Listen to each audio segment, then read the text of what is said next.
છોટાઉદેપુર અને આસપાસના વિસ્તારો માટે મહત્વપૂર્ણ સમાચાર। કેન્દ્રીય માર્ગ પરિવહન મંત્રી નીતિન ગડકરીએ NH56 અને NH756ને 4 લેન બનાવવા દિશામાં કાર્યવાહી શરૂ થવાની માહિતી આપી છે।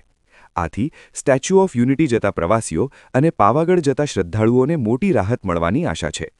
છોટાઉદેપુરના સાંસદ જસુભાઈ રાઠવા દ્વારા કરવામાં આવેલી રજૂઆત બાદ ફેરકુઆથી બોડેલી NH56 અને બોડેલીથી પાવાગઢ NH756 માર્ગને 4 લેન બનાવવા માટે DPR તૈયાર કરવાની પ્રક્રિયા 2025-26ના વાર્ષિક આયોજનમાં સામેલ કરવામાં આવી છે।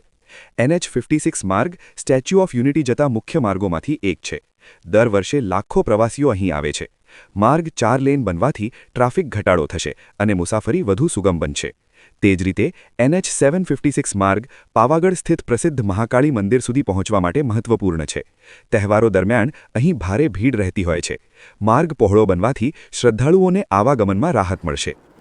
દેશના યશસ્વી વડાપ્રધાન આદરણીય નરેન્દ્રભાઈ મોદી સાહેબ અને ભારત સરકારના માર્ગ અને મકાન વિભાગના માન્ય મંત્રી શ્રી નીતિન ગડકરી સાહેબને આ વિસ્તારના 3 ધારાસભ્યો અને હું સંસદ સભ્ય તરીકે રૂબરૂ રજૂઆત કરવાથી જે NH56 જે ફેરકુવાથી લઈને જબુગામ સુધી નો બનાવવાનો છે, 4 માર્ગીય રસ્તો બનાવવાનો છે।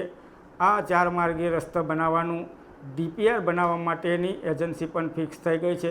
સાથે જ આ મારા લોકસભા મત વિસ્તારમાં આવતા બોડેલીથી પાવાગઢ થઈ અને હાલોલને જોડતો જે NH756 છે તેનું પણ DPR બનાવવા માટેની એજન્સી ફિક્સ થઈ ગઈ છે।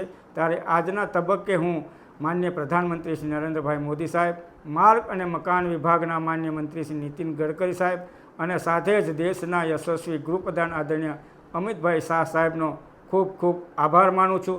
સાથે આ રોડ બનવાથી પાવાગઢ જતા યાત્રીઓને પણ એનો મોટો લાભ થશે।